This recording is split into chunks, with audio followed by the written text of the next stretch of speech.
Your concerns are of a nature that are not well recognized in our nation. Not yet. They're not well recognized in very many places in the world yet. But in some countries, they have been studied pretty well, haven't they? In Russia and in Ukraine and in the former Soviet republics, yes. They were studied quite thoroughly. Unfortunately, when the Iron Curtain fell, Western telecommunications companies invaded that part of the world, and now everybody there is also addicted to their cell phones. So although on the books they officially have greater protective measures and more stringent limits, in practice it's not very different from here. And the average public doesn't know it anymore. Uh-huh.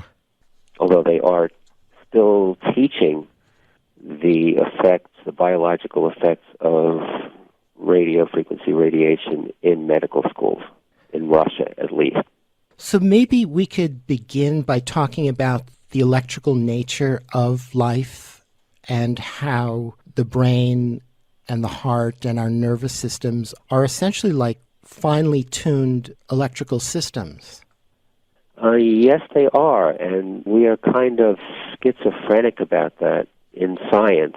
In medicine, I went to medical school for 3 years, and we use electricity incredibly much in diagnosis and often in treatment of various diseases, electrocardiograms, electroencephalograms, electromyograms, X-rays, MRIs.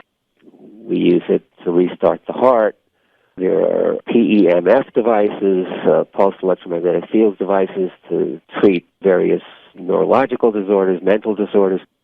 But we're in denial about the fact that it goes the other way, that our cells are electric, that our nervous system operates electrically. We tend to concentrate on the action potential as a signal that accompanies the movement of chemicals, the transport of sodium into our cells, the transport of potassium out of our cells. And we forget that the essential signal that begins all that is electrical. And in fact, as you know from reading Dr. Becker's book, he discovered that the cells that used to be regarded as packing material, namely the Schwann cells, the perineural cells that surround our nerve cells, actually carry electric current. And that our heart works electrically. This is how electrocardiograms work. If you stop the conductive pathways, your heart's going to stop. So yes, and our brain is increasingly, since the advent of cell phones particularly, our brain is increasingly being modeled as a very complex digital computer. And in fact, that's probably not true. Also, as Becker pioneered the work to show that there's a whole other aspect to our brain and our body and our organism that is analog and that transports real electric currents, not just pulses of information. And this is consistent with what has been known for over 5,000 years in China. Acupuncture is really a sophisticated electrical model of the human body that was discovered long, long ago. And they've thoroughly studied the way electricity flows through the body and the way our organs and our systems function in relation to the flows of energy and the blockages of energy and how to work with those things. Correct. And not only the flows within our body, but the flows into and out of our bodies. They have this concept of the dantians in Chinese medicine and the chakras in Indian medicine, and the point at the bottom of your feet, kidney 1 in acupuncture, is called bubbling springs. Why? Because that's where the energy or electricity, as is being studied by many people in China, to be equivalent, bubbles up from the earth into your feet. And the point on the top of your head is where it bubbles down, so to speak, from the sky. It's a continuous circuit between sky, through our bodies, through our acupuncture meridians, down into the earth. Right, and the Chinese, they talk about it as between heaven and earth, and the earth is electrical and our atmosphere is electrical as well, and there's a dynamic relationship between the two.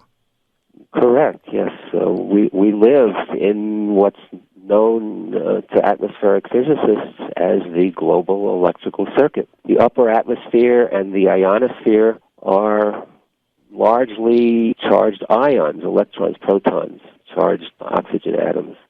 And electricity travels with great facility through the ionosphere. And everybody knows that lightning is an electrical phenomenon. What people do not so much know is that the Earth is also a good conductor and conducts electricity. Our electrical utilities use that to good advantage because a lot of the return current from your house back to the power plant actually travels through the Earth. This is why houses and appliances are grounded, because the Earth is a good conductor. And the part of the circuit that is remaining closes the circuit through the drift of atmospheric ions between Earth and sky, and they go through our bodies. And this is the part of the electric circuit that we actually live and breathe and stand and work in an electrical field of about 130 volts per meter.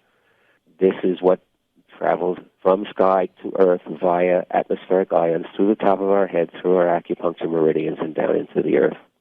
And all life exists in a very similar way, from animals and insects to plant life as well. Everything is completely dependent on it.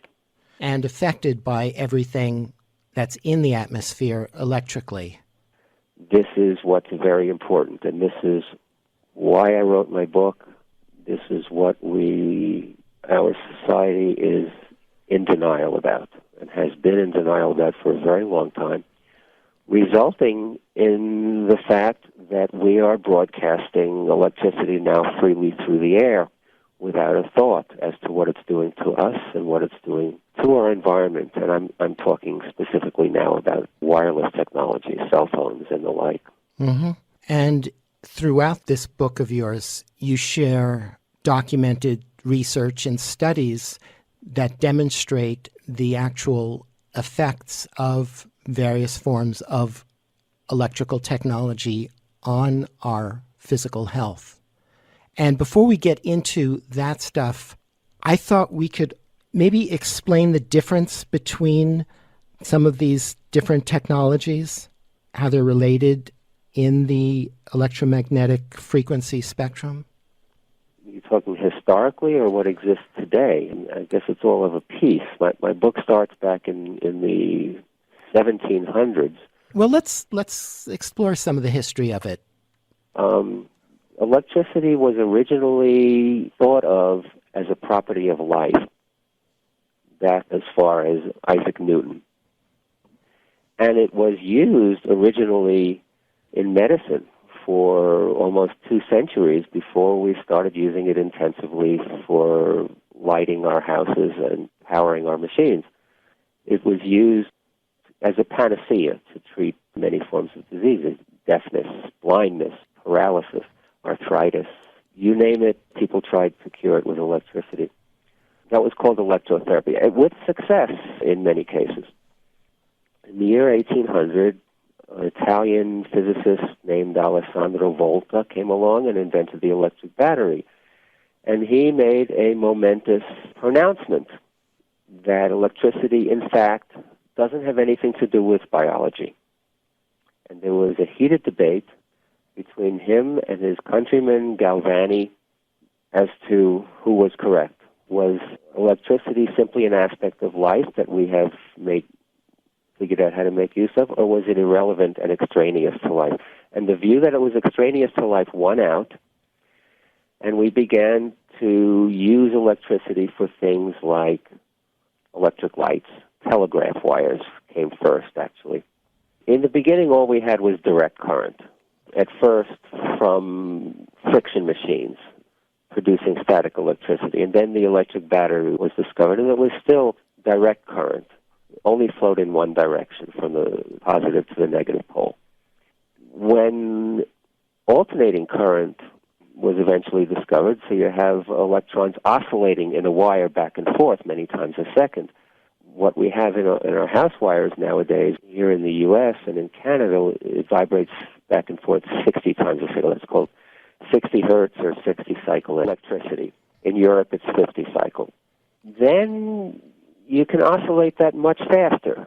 And the other aspect of this is that each time the direction changes, it creates a changing electromagnetic field. So every time you have electricity passing through a wire, even direct current, around the wire, you have an electromagnetic field. And it decreases rapidly with distance, but it goes out into the universe pretty much forever. A changing electromagnetic field produces a wave of changes that also travels out into the universe. And that traveling change in the electromagnetic field is called electromagnetic radiation. So when you have electricity going through a wire, it creates an electromagnetic field around the wire. When the electricity changes, for example, when it goes back and forth, alternating current changes direction, the changes in the field radiates through space forever and is called electromagnetic radiation. It basically is a signal telling every other wire in space, every other electron in space, move in this direction. When it hits an electron, it can be miles away, the electron that gets hit by that wave starts to move. So a changing electromagnetic field produces electromagnetic radiation. When that radiation hits a wire someplace else, it induces an electric current in that wire. If it hits your body, it induces electric currents in the wires in your body. What are the wires in your body? They're your nerves, they're your blood vessels, they're your acupuncture meridians. So every time you get hit by either natural or artificial electromagnetic radiation, it induces electric currents to flow in your body. And the problem is that alternating current basically doesn't exist in nature. To some degree it does. When lightning strikes, it produces very low frequency vibrations. The Earth's magnetic field is direct current. So most of what we live in, except for very low frequency waves from lightning, is direct current. We've introduced alternating current, much more powerful than any natural fields that we evolved with. And we've increased the frequency way beyond anything that we've evolved with. So when we get hit with radio waves from radio stations and very tiny, very, very high-frequency radio waves from cell phones and cell towers, this also induces electric currents in any wire and in all the wires in our bodies, which we did not evolve with, and which interfere with the natural electric currents that flow through our bodies, that are not used to those kinds of frequencies, not used to those kinds of power levels, and our bodies are the equivalent of very complex electronic machinery that are getting interfered with. Mm-hmm. And electrical engineers understand how various more sensitive electronic equipment can be disrupted and even destroyed. It's called radio frequency interference, and they have to harden all the equipment so that all this stuff that's flying around doesn't interfere with each other. But they forget that we are also That's very the delicate point. electronic machines, and we also have to be taken care of so that all this stuff flying around doesn't interfere with us. Right. It's producing a soup out there of what you could call dirty electricity. We have this concept of dirty electricity in wiring, which you can easily detect with an AM radio. If you have a handheld, battery-operated, analog, not digital, AM radio, and you tune it to the beginning of the dial where there's no station, and you turn it on, if there was no dirty electricity around you, you would hear a gentle hiss. But if you bring it next to your wall where there's a wire flowing through, or next to an electric light switch, or next to an outlet, in most people's houses nowadays, the radio will buzz and scream and produce all kinds of wild noises. That's called dirty electricity, because all these electronic devices are plugged into our walls, and they're producing high-frequency alternating current of various weird kinds of stuff, and it's going into our house wiring, and it's radiating at us, and this is making us sick. And this has been called dirty electricity. Dr. Samuel Millam wrote a book called Dirty Electricity in 2011. That's the basis for some of my research as well. Out of curiosity, is there any such thing as clean electricity that isn't harmful? That's man-made? Well, that's a good question. To some degree, all man-made electricity is harmful. And that has been the case since we started using static electricity, as you saw in the beginning of my book, that there was harm.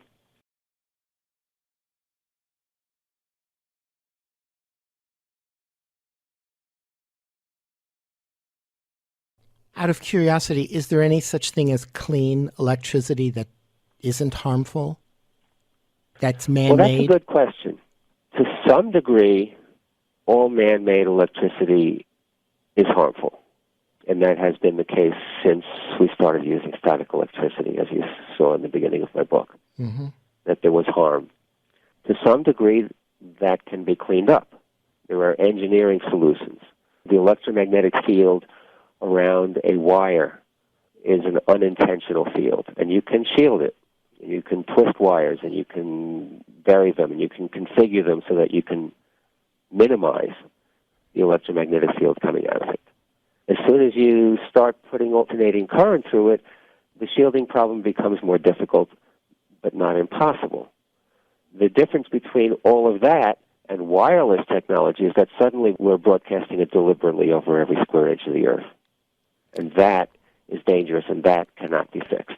Right, it's not contained. That's right, it's no longer contained. So using the analogy of a fire, contained within the fireplace, it's very useful, but if it gets out, it can destroy everything. Well, we make the analogy to a microwave oven. As long as the microwave oven is shielded and the door is shut, it's useful. You can put food in it, it'll cook it. You don't want the door open while you're cooking your food, because then it'll cook you.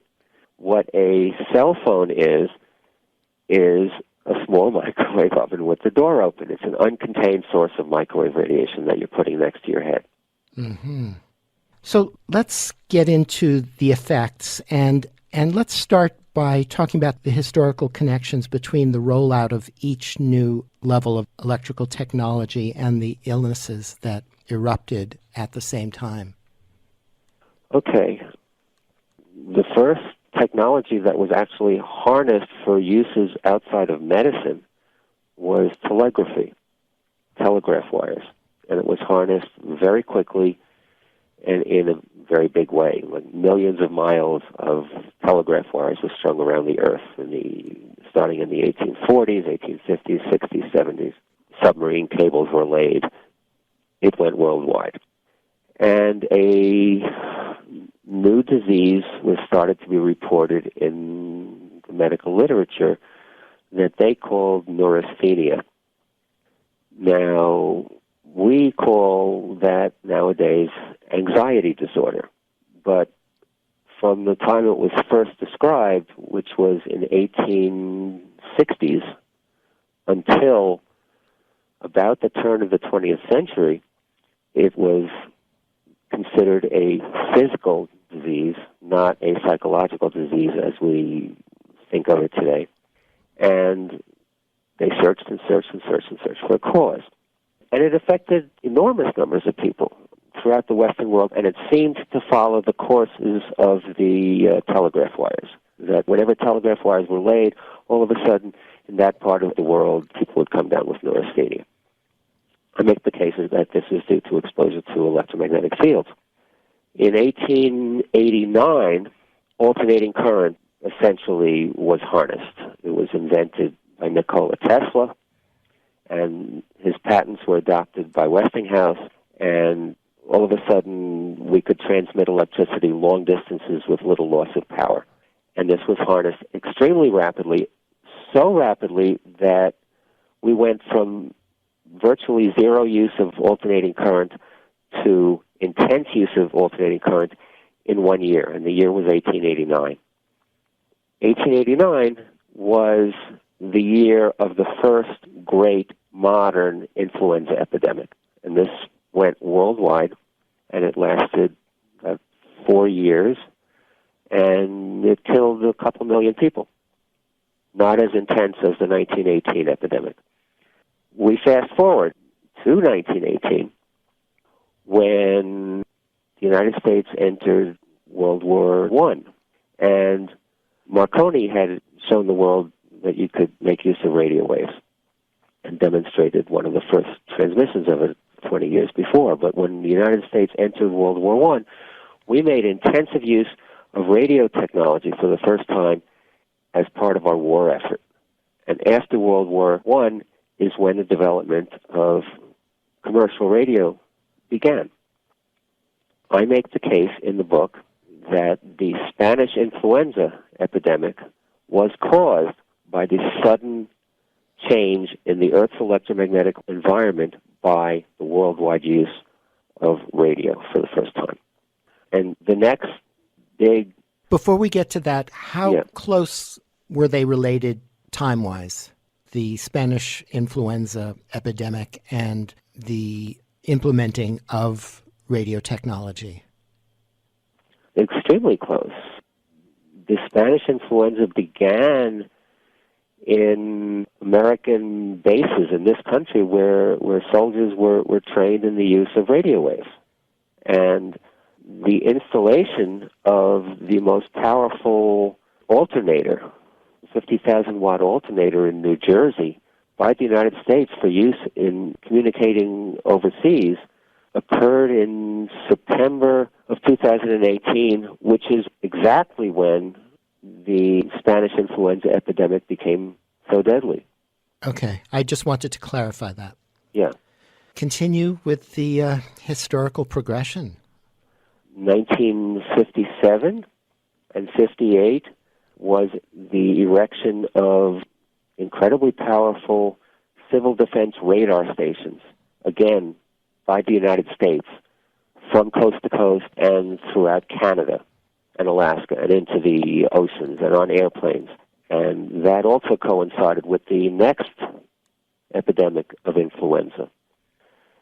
In 1968 was the first launch of military satellites, and in fact, pretty much the first launch of satellites, period. There was Sputnik, there was a few isolated satellites. In 1968, in one fell swoop, we doubled the number of satellites in the sky, and that coincided with the Hong Kong flu of 1968.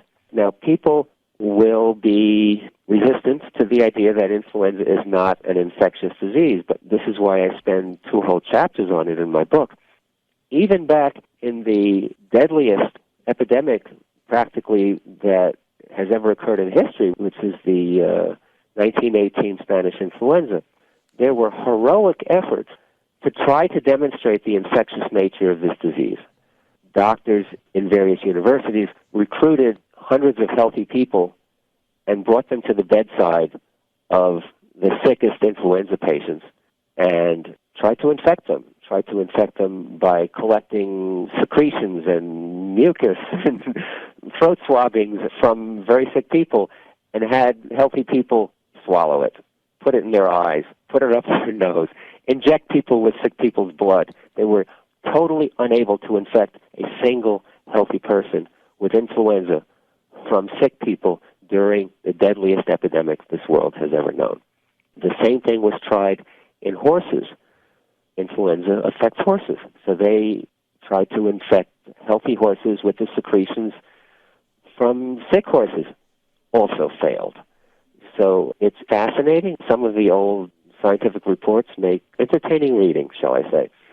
But the existence of an influenza virus is well established, but the relationship between the virus and the disease is actually in question. And the relationship between influenza and electricity is very strong. Mm-hmm. And that brings us up to today. Then there's the wireless revolution. Right. Which is really the impetus for writing my book, because I'm the president of the Cellular Phone Task Force. We were formed in 1996 when digital cell phone technology came to the United States. And the impetus for my helping to start this is my own injury by electromagnetic energy back when I was in medical school, which is what prevented me from finishing my 4th year. So I already was studying this since the year 1980, and I lived in New York City, and I had a support group, namely of other people who were injured either by chemicals or electricity. And when we saw what was coming, namely the wireless revolution, something had to be done about it. So I started this organization. And I learned pretty quickly, number one, People didn't want to hear about it. Number two, politicians didn't want to hear about it. Number three, judges didn't want to hear about it. The FCC didn't want to hear about it. In other words, political action on this particular environmental issue was not going to get us very far by itself. And I quickly realized that the public needed to be educated. Well, you wrote that Congress passed a law in 1996 that made it illegal to regulate wireless technology on the basis of health. That is amazing, and that is correct. Yes, the Telecommunications Act of 1996 actually says that states and cities may not regulate wireless technology on the basis of health, that this is completely up to the FCC, and if the FCC permits it, it has to be permitted by your city and your state. So why would Congress do that? Why would politicians get on board with such a ludicrous notion? Well, actually, it almost wasn't that way. This was due to the machinations of the telecommunications industry. In 1995, the Environmental Protection Agency drafted its own regulations, which would have been mandatory throughout the United States and would not have preempted anybody from regulating this. And they were set to release them. The Telecommunications Industry Association, I think it was actually the PCIA, the Personal Communications Industry Association, lobbied Congress to prohibit the Environmental Protection Agency from regulating wireless technology, took away all of their funding for their regulatory activity, and awarded exclusive authority over health to the Federal Communications Commission, which has no expertise whatsoever in health and safety. And the Telecommunications Act of 1996 originally did not have that provision in it, but it went into committee. I think it was a House Commerce Committee back in June or July of 1995, and when it came out of committee, it had this little sentence in there: no state or local government or instrumentality thereof may regulate the environmental effects of radio frequency radiation to the effect that it complies with the Federal Communications Commission's regulations. And it doesn't even say health. It says environmental effects. So I seriously doubt that any of the congressmen who voted on this bill knew that they were prohibiting states and cities from protecting the health of their citizens. But it passed, and President Clinton signed it, and this has been a stumbling block for people all over the country since 1996, not only from stopping cell towers from appearing everywhere, but even from going to their city councils and talking about health. Because if you talk about health, the next sentence of the Telecommunications Act says that the telecommunication company can sue the city. So everybody has been silenced.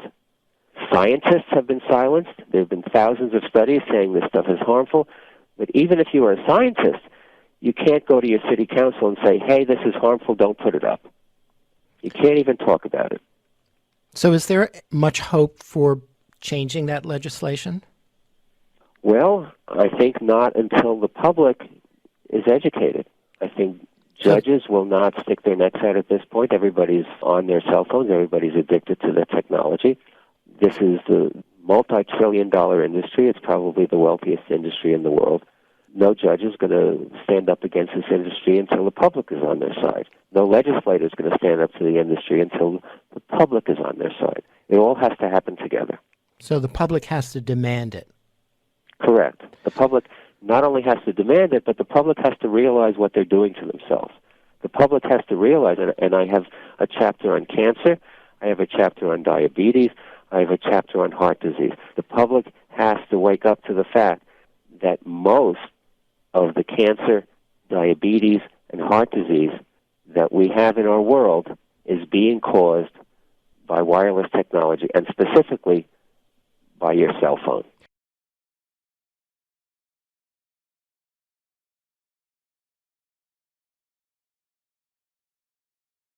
The public has to wake up to the fact that most of the cancer, diabetes, and heart disease that we have in our world is being caused by wireless technology, and specifically by your cell phone.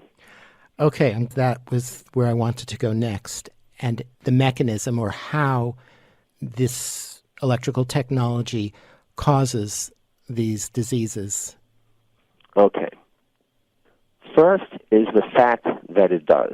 And this was discovered by, as I mentioned him before, Dr. Samuel Millam, retired from the Washington State Department of Health.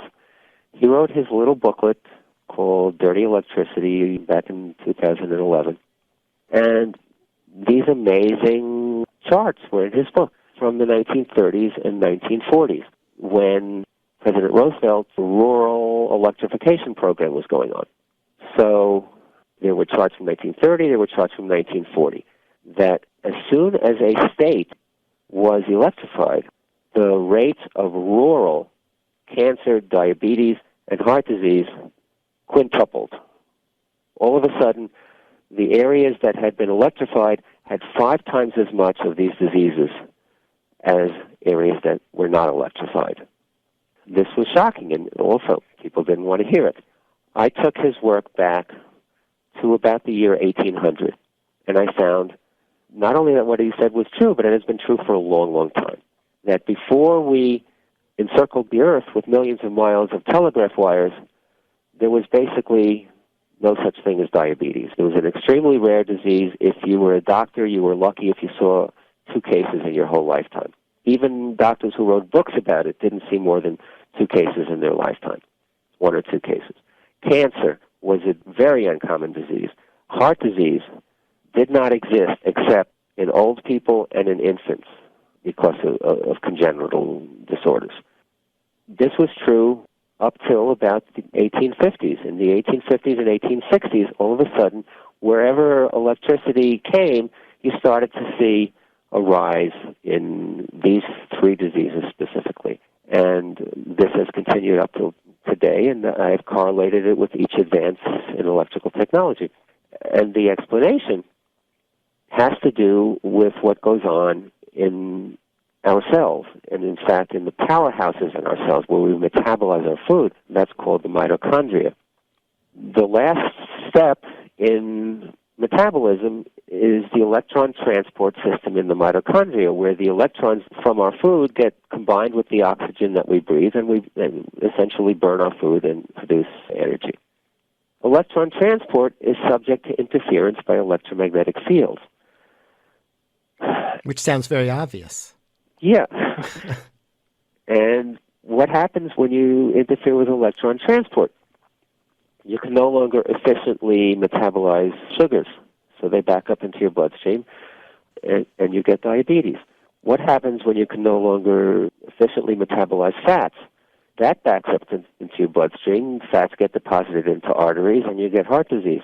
The flip side of it is you're not making good use of the oxygen that you breathe. So all your cells are, to some degree, oxygen starved.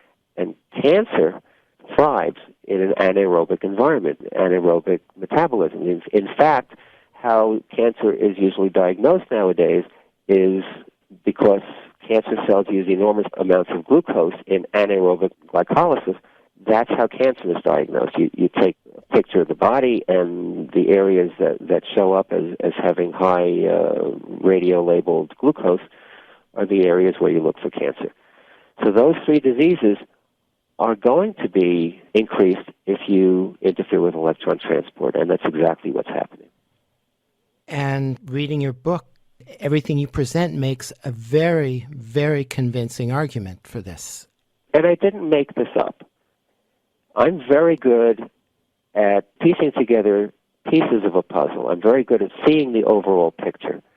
All my sources for historical are original sources. All my sources for the science, and I didn't invent all this either. There's Dr. Martin Blank and Reba Goodman at Columbia University, until they retired, were talking about the interference of electron transport by electromagnetic fields. And there are others. Everything in my book is documented in detail in the bibliography. The bibliography is almost 140 pages long, because I knew that everything that I'm saying was going to be controversial, and it needed to be thoroughly documented, and it is.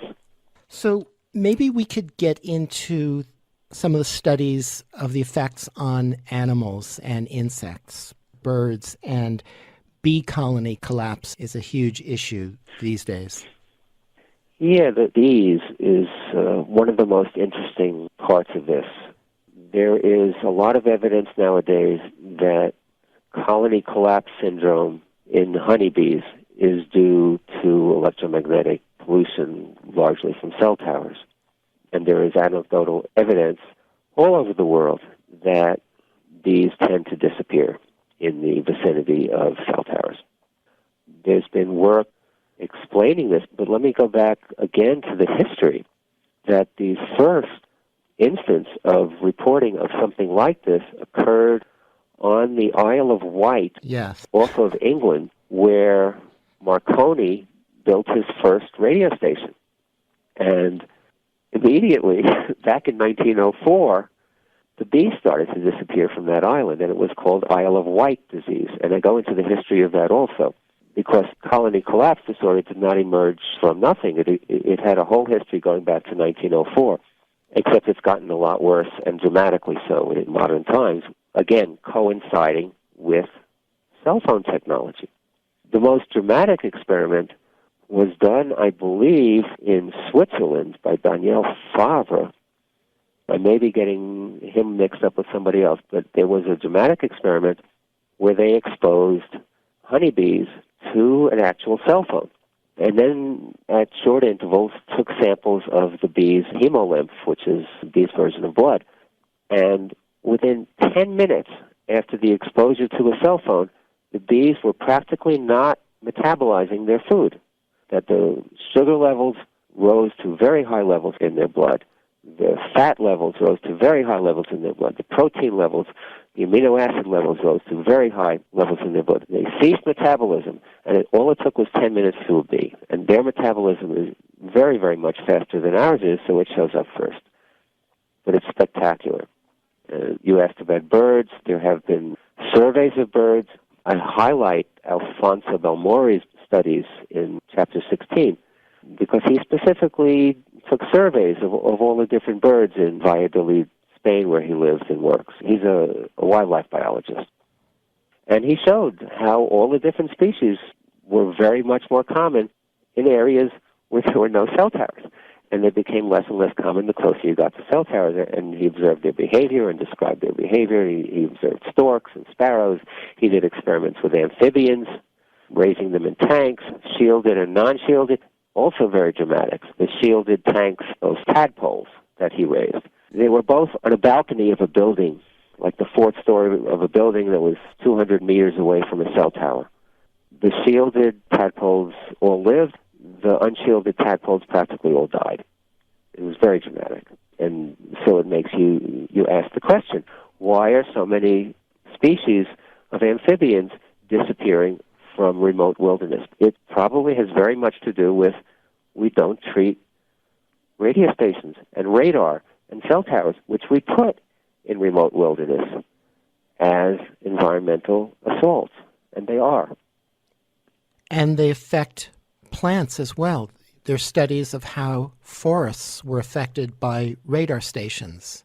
Especially in the Cold War. Yeah, this was documented in Germany, near the border between East and West Germany, where there was lots of radar aimed at that border, and they had the term Waldsterben, forest death.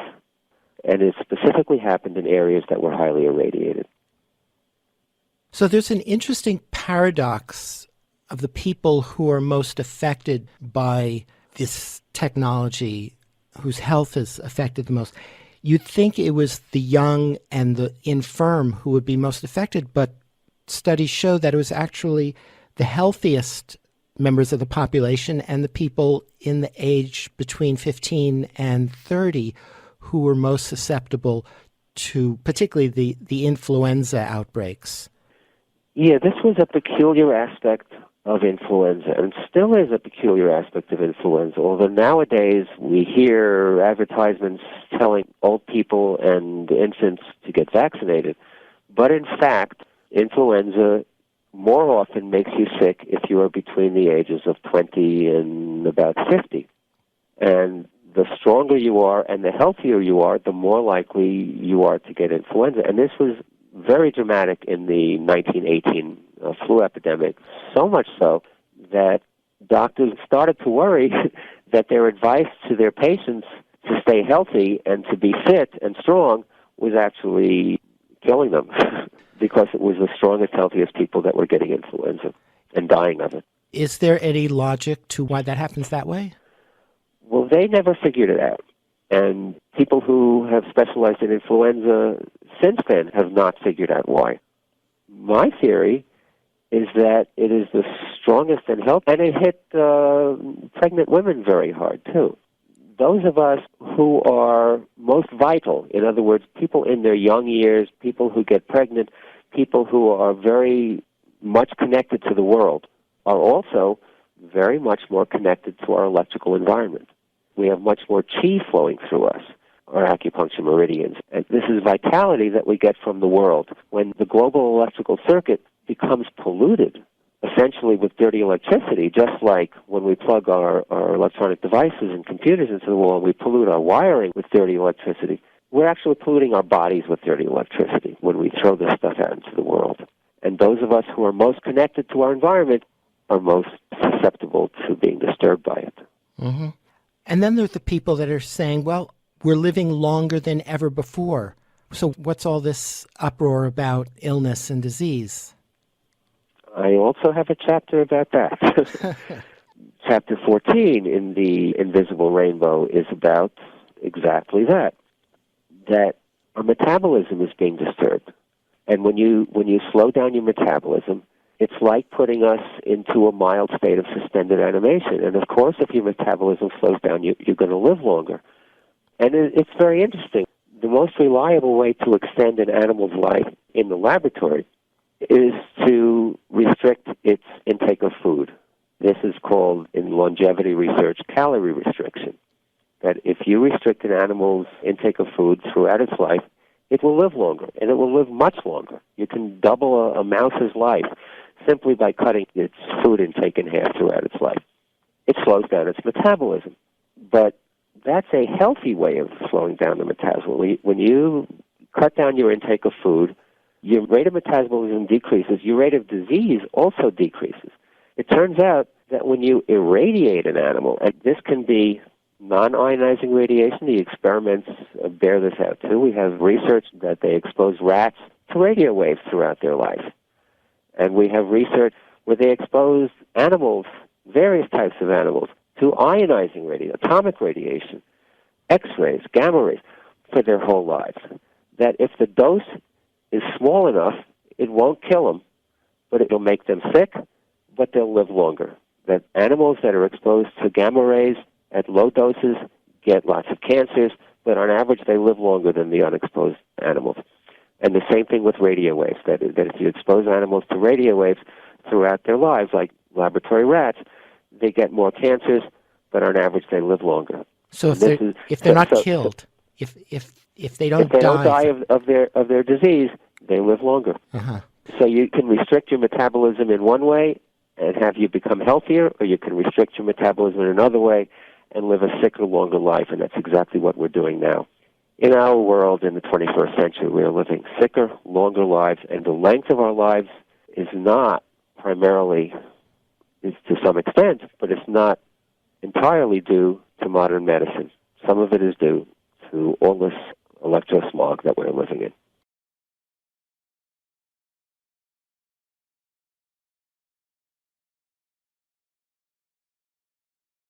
And with the proliferation of cell phone technology and also wireless internet, broadband, and satellites, as well as cell phone towers and microwave towers, in the book you say that we're on the verge of a whole new generation and wave of an increase of all of that. We are, and it's been in the news lately. It's called 5G. And it's being planned both on Earth and in space. On Earth, the telecom companies are gearing up for this new thing that they're calling the Internet of Things that's going to be served by a kind of service that they're calling 5G wireless technology. And it's going to be totally different than the kind of cell phones and Internet connections that we have now. It's actually going to be phased arrays, which is not in my book, because when I wrote my book, this was not on the drawing board yet. But it's going to require small cell towers, antennas on existing utility poles is how they're going to do it, on every block in every city in the world, spaced about 200 to 300 feet apart throughout the world. They're going to use millimeter waves. Each cell site is going to have thousands of tiny antennas in it, focusing beams at your cell phone, at your wireless hub in your house. The intensity of radiation that we'll be hit with will increase astronomically. The second thing that's on the drawing board is doing this with satellites in space. And only recently, Elon Musk of SpaceX, just last week, he got permission from the FCC to launch his first 4,425 satellites into space. That's already been granted. Eventually, SpaceX's plans are for 12,000 satellites completely blanketing the Earth with phased array antennas, super high-speed internet from only 200 miles in altitude. They're going to irradiate every square inch of the Earth. There's going to be no place remote enough where you're not getting irradiated. The fact that these are still hundreds of miles above our heads is not reassuring in light of what has happened historically. That every time we have dramatically changed the properties of the Earth's electromagnetic field, which is called the magnetosphere, it has had dramatic effects on health down here on Earth. And so we are sounding the alarm. There's a new organization, relatively new, it was founded 3 years ago, called GUARDS. It's the Global Union Against Radiation Deployment in Space. And GUARDS has a website, stopglobalwifi.org. My website is cellphonetaskforce.org. That's where my book is for sale also. My book, The Invisible Rainbow, is only for sale on our website, cellphonetaskforce.org. It's not available from Amazon or Barnes & Noble. Okay. So I'm curious, do we adapt to these technologies being in the environment? To some degree, we've had to adapt. If we wouldn't have adapted, we wouldn't be here. To some degree, animals adapt. And that has been shown historically, for example, with homing pigeons during the 1930s and 40s when the proliferation of radio stations all over the planet. People who possessed homing pigeons and the military that used them for communication, pigeons started to get lost all over the place and to lose their orientation. And they've adapted to some degree. But we're not adapting anymore. Yes, to some degree we're functioning, but we're getting more cancers. We're getting more heart disease. We're getting more diabetes. We have more refugees from this technology. You talked about people who are affected. These are people who are consciously affected. We've been injured. I was injured back in 1980 while I was in medical school. And so I feel the stuff. I couldn't use a cell phone if you paid me $1 million. Couldn't do it. And there are people that my organization, besides education and advocacy and some litigation, we're a support group. And we're a support group for the thousands of people who are calling me all the time. And we have a board of directors that's scattered all over the United States that do some of the same work. These are people who've been driven out of their homes, unable to work, living in many cases in their cars in remote places until they can't anymore. It's a tremendous refugee problem. It's like if you have a cell tower built near your home, you get so sick that you can't live in it anymore. If you live in an apartment building and your neighbor on the other side of your wall has a Wi-Fi access point, you've got to move. If the utility company comes and puts a smart electric meter on your house, you've got to leave. And how many people is this happening to? Tremendous numbers of people. There have been surveys done, not only by individual scientists, but by universities, by governments, establishing that from 3 to 5 to maybe more percent, the number is increasing of the population of any given area in the world will tell an interviewer, I'm sensitive to electromagnetic fields. I can't be around power lines. I can't be around wireless technology. Now, if you extrapolate that to the whole world, and you make adjustments to the fact that maybe half the world doesn't even have access to Internet yet, as a conservative number, still, 100 million people out there have had their lives disrupted by electromagnetic radiation. Out of those, and I'm talking from personal experience, from the thousands of people that have called me, at least 1 out of 5, 1 out of 4 of them have eventually been displaced from their homes. So you have, conservatively, a population of 20 million refugees in the world. It's a terrible thing. And this is also why I'm doing this work. So from this problem, there's a whole new cottage industry of mitigating technologies to help people there is, cope. yes. Are there any effective mitigating technologies available that can help people? Well, the International Institute of Building Biology and Ecology teaches courses and certifies practitioners both to diagnose and mitigate chemical contamination and electromagnetic contamination of homes. There's nothing they can do about infrastructure, cell towers, radio towers, stuff like that. But they can go into your home and they can take measurements. I myself have a large box of equipment. I can do this. I'm not trained by them. I'm self-trained. But you can go to their website. What is it? HBELC.org, approximately like that. It's the Institute of Building Biology and Ecology. And you can find a list of practitioners in your area. And this is how they make a living. And it's another indication of how large this population is that they serve. As far as, is there anything effective? There are ways that you can shield yourself. There is also an industry manufacturing shielding fabrics, shielding curtains, shielding canopies to sleep under, paints that you can buy in various stores that are impregnated with silver particles, so you can paint your house with this shielding material, plastic that is impregnated with metallic elements that can shield your windows. You can actually shield your whole house. You can build a house out of metal. You can do this. It's not healthy. It works to a degree. Why is it not healthy? You're cutting yourself off from the Earth's electromagnetic fields. It's not a healthy thing to do in the long term. But as an emergency measure, and because there's nothing else you can do in this world, lots and lots of people are doing it until they can't anymore, and then they move out into their cars. And then they call me, help, where can I go, what can I do? And some of them don't survive, and some of them commit suicide, and it's an enormous problem. There's not a real good answer. A lot of companies are selling these snake oil devices, little discs you can put on your cell phone that are supposed to normalize the radiation, and things you can plug into your wall, to pendants you can wear, and all this kind of.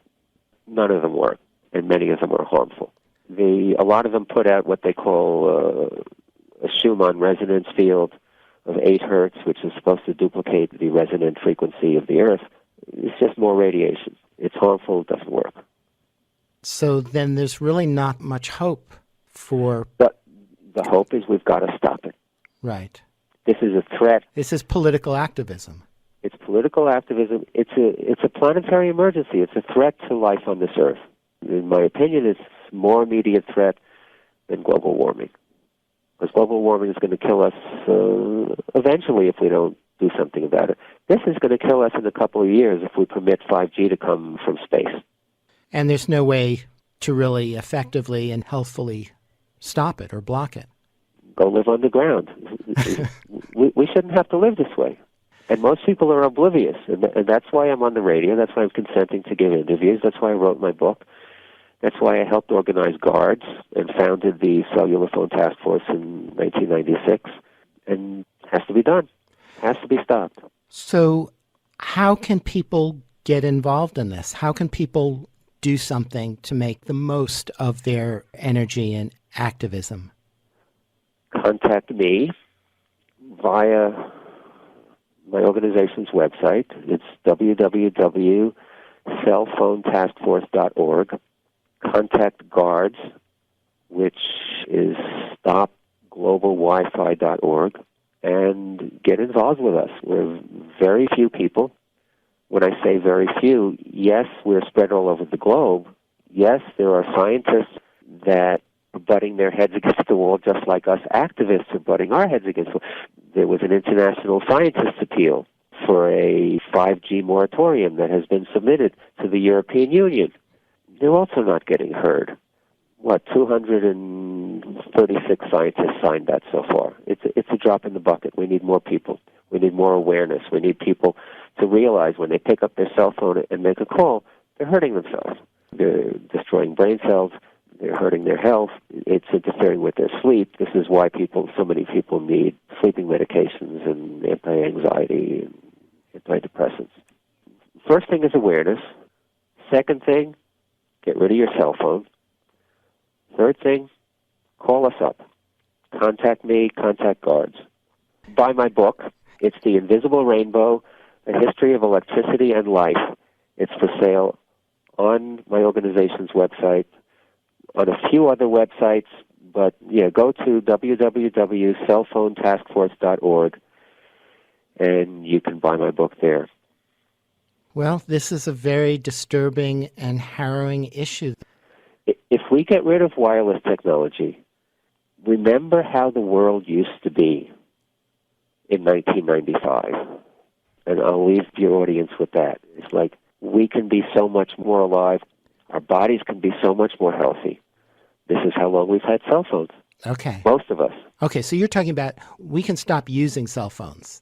We can at least get that level of relief. Not just stop using them, you have to throw it away. Because as long as you have it, you are perpetuating the infrastructure. Right. You're paying exactly. for your cell phone. The telecommunications company is required by law to serve you. Mm-hmm. That means all these cell towers, that means 5G, that means all these satellites. Yep.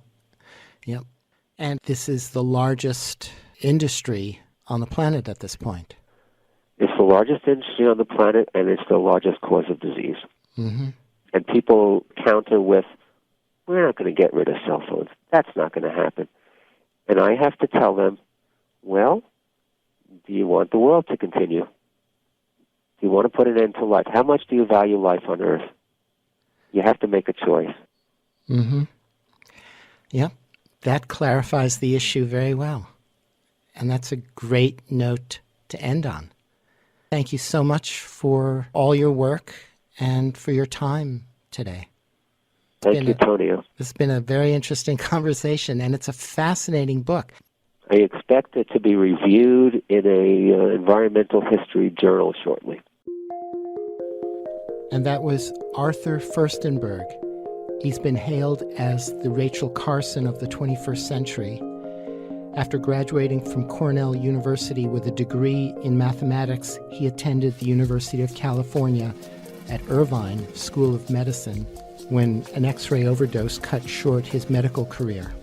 For the past 35 years, he's been a researcher, consultant, and lecturer on the health and environmental effects of electromagnetic radiation.